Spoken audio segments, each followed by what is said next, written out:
अस्सलाम वालेकुम वरहमतुल्लाहि वबरकातुहू।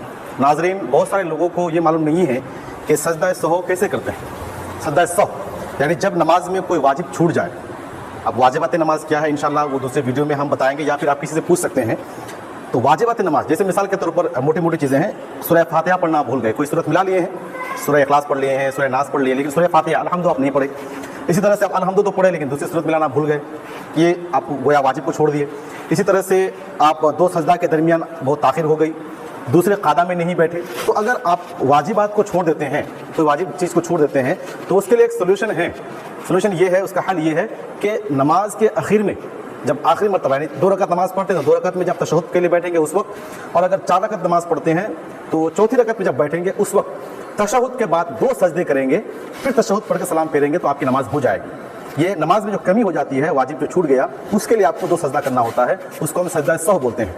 और ये कब करते हैं? जब कोई वाजिब छूट जाए। मिसाल के तौर पर कोई आदमी क्या करे, कादे उला में बैठा, 4 रकात नमाज थी, 2 रकात में बैठा और बैठा रह गया, सोच रहा है कि हमारी दुकान में कितना खर्चा हुआ, सामान हम कितना लेकर के, इस तरह से सोचते सोचते है ना बहुत देर सोच लिया, फिर पता चला कि हम तो 2 रकात पढ़े ही हैं, 4 रकात पढ़ना है और 2 रकात बाकी है, फिर आप उठ रहे हैं, तो गोया आपने वाजिब छोड़ दिया। इसके लिए आखिर में आपको 2 सजदा करना होगा, जिसको सजदा सहू कहते हैं। तो आप बैठ जाएँ, बैठें।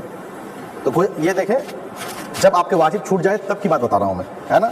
नमाज़ पढ़ने का तरीका हमारे इस चैनल पर पहले से मौजूद है ना, तो वो वहाँ पे आप जाकर के विजिट कर सकते हैं। लेकिन यहाँ से सजदा सहू का तरीका हम आपको बताते हैं। जैसे 2 रकात नमाज अगर पढ़ते हैं आप फजर की नमाज, तो फजर की नमाज में दूसरी रकत में बैठेंगे, और अगर आप ज़ोहर की नमाज, असर की या इशा की पढ़ते हैं तो चौथी रकत में, और अगर मगरिब की नमाज पढ़ते पढ़ते कोई गलती हो गई, वाजिब छूट गया, तो तीसरी रकत में।